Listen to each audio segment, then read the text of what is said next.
So those are the three things that have to be the part of those answers we get. They have to be the requirements of those answers. Anything short of that, and we will be left empty.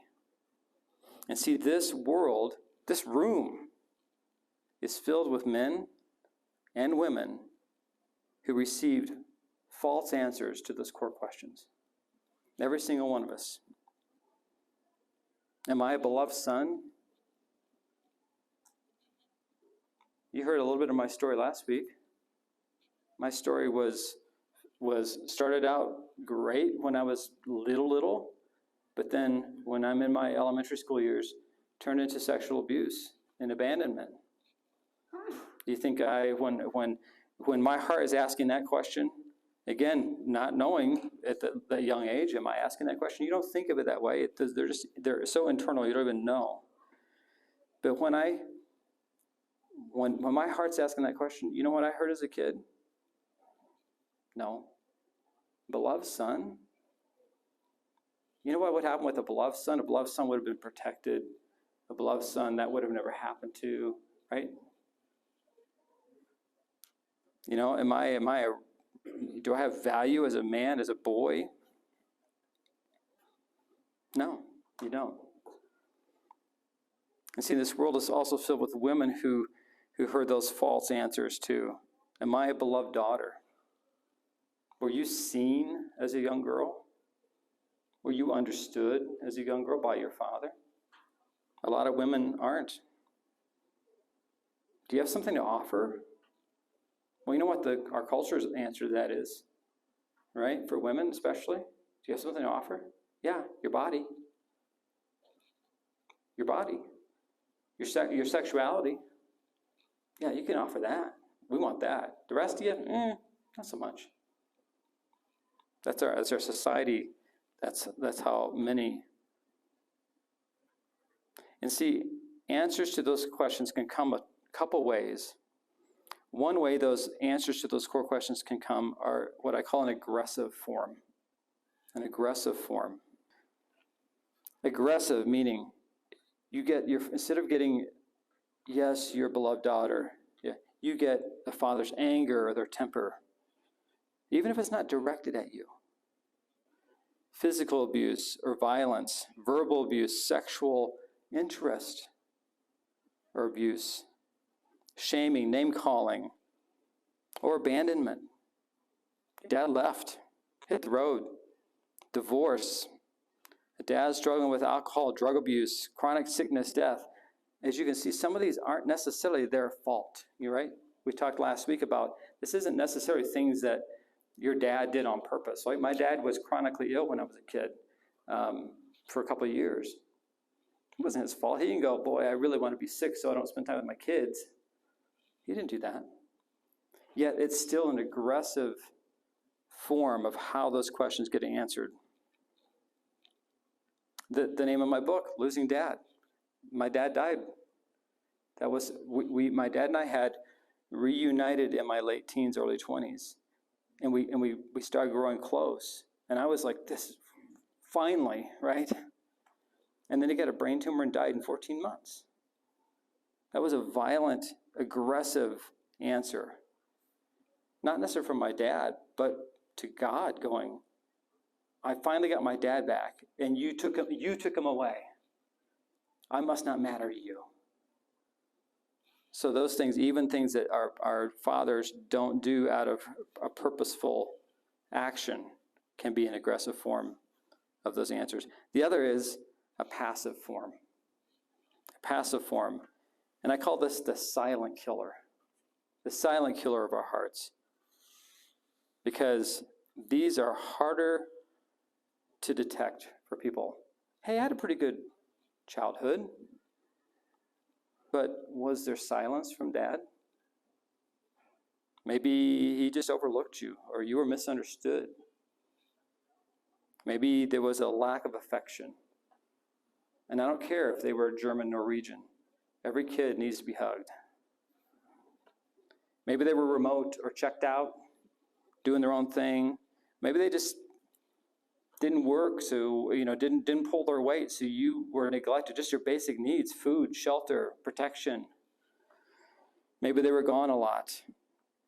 Again, I know a lot of families in the military, right? Again, a father is not trying in some cases to hurt their kids, but if they're just gone because they're on duty, they're just gone. That creates this passive answer. Maybe but on the opposite side, maybe they're too busy, a workaholic, or I call it a projectaholic, which I am, right? I got a few extra minutes. What project can I do? Drug abuse, again, that's in both categories, because sometimes alcoholics or drug abusers can be very, very violent towards their families, and sometimes they just withdraw. That can be a very passive form. And then just a passive dad and an overbearing mom, or a dad who was the nice dad, never stood up for you, never fought for you, never felt like, I can trust this person to protect me. Never stepped in to fight for you. All those things are you're getting the answers to your core questions in a very passive form. Not an aggressive form. It's one thing when your dad can say, you're a loser, and, I hate you, or I don't want you, or, whatever aggressive form. It's another that you just never hear it, right? Dad never really hugs you. You never really feel seen. And it's really easy. That's why it's a silent killer. It's really easy to go, well, it wasn't too bad. I mean, he was German-Norwegian. That's, they're not ever hugging people. Hey, a kid needs to be hugged. A kid needs to be told, I love you. I see you. Well, we just don't say I love you in my family. I'm sorry. Garbage. Right? Every kid, every child, especially from their father. Yes, from their mother, but especially from the father. You just say, honey, I see you. Oh, you're my beloved daughter. Man, you just make my heart sing.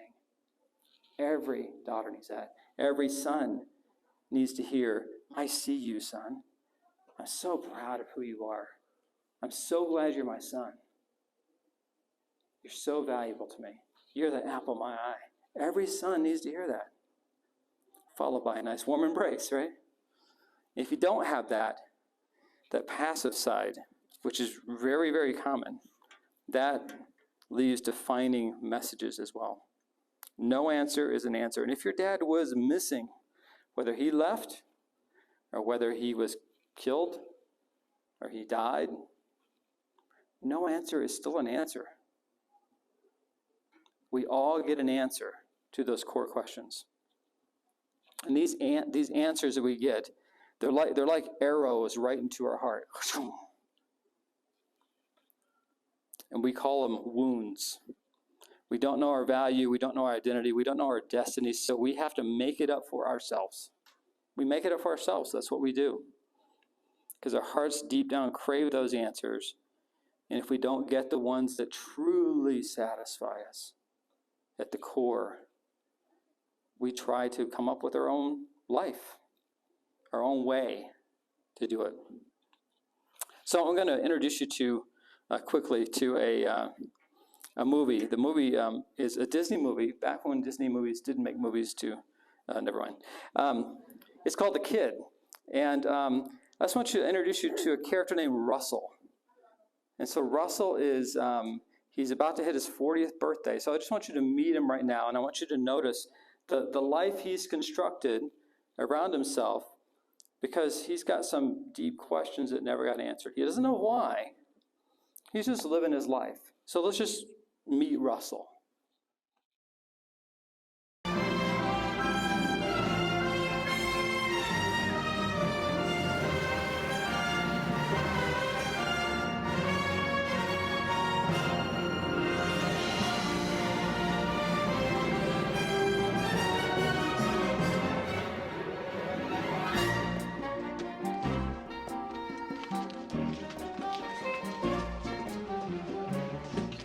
I'm sorry, I can't seem to find my purse. I must have 10 of them.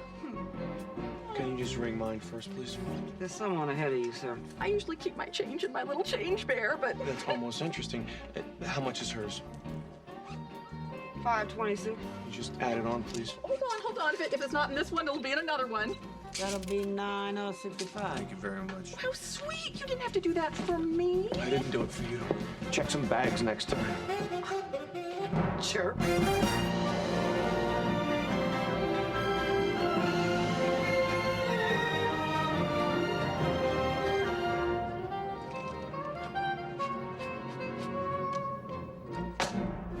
How can I help you, Governor?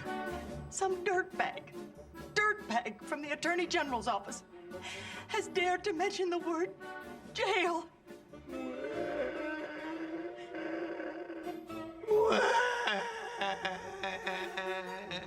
Somebody call the ambulance. What did you say?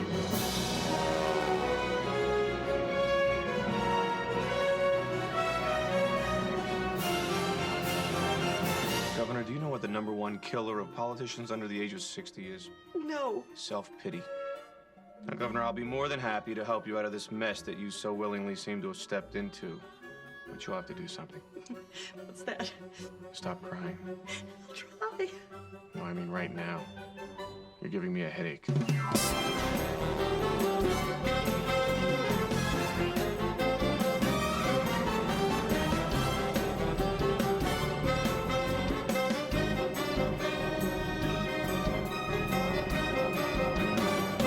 Excuse me, folks. Anything more to drink? Do y'all have any single malt scotch? Sure do. So, what do you do for a living? You want to tell me about it? You know, comfort of strangers and all that? No. Must be something on the internet. Or finance. Genetic engineering, maybe? Huh? I'm an image consultant, okay? Okay.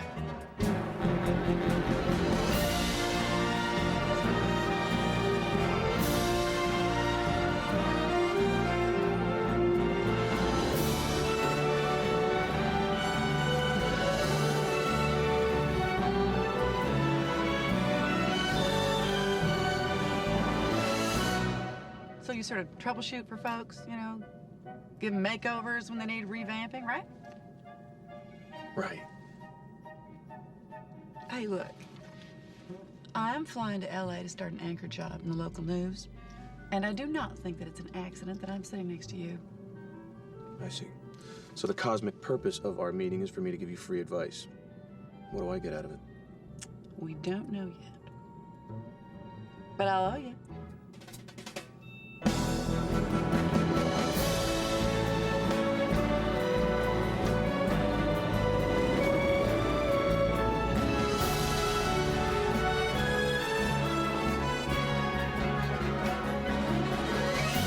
If I do it, will you shut up?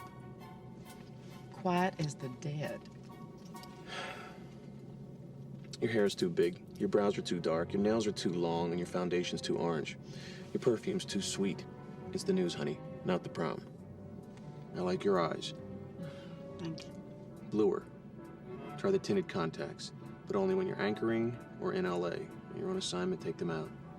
What about my accent? I'm always being warned to stop saying y'all. Don't ever stop saying y'all. Your y'all is your trademark. Say y'all and you'll be promoted in 6 months. Say y'all with a smile and you'll be famous in 12. Wow. Thank you. You're welcome. Now, will you please shut up? He's embraced his own version of getting value to the point where he's actually an image consultant now to help other people fake it too. So, you know, he's way over the top. So, but that's what happens, right? We've got these core questions, they don't get answered. We answer them ourselves and we come up with our own version of Russell, right? For me, growing up, again, having abuse, having my parents find out about it, not do anything about it, I grew up thinking I'm not valued, I'm good for using. And I mentioned last week, you know, I developed this interesting mixture, I'll call it, of a kid who doesn't think they're valuable, but I have more of an aggressive personality. And so I spent my 20s and 30s going, I'm going to be the loudest in the room, I'm going to be the funniest one in class, I'm going to be the funniest one in my company, I'm going to be the youngest vice president in this company. I'm going to work harder than anyone else because I want to be seen. What I didn't know, what the math that was happening in my head that I didn't know what I was doing, was that I thought, if being useful or being used by others or being seen as useful for others is how I get value, well, I'm going to be the most useful one you've ever met. I mean, you're really going to see my value because I'm going to be the one that stays late, and I'm going to be the one that works harder than the next person. And when someone says, who can get it done, they're going to go, oh, Ellis can do it. Give it to him. And I do it. But at the same time, I have this crippling sense of inferiority that it really don't matter.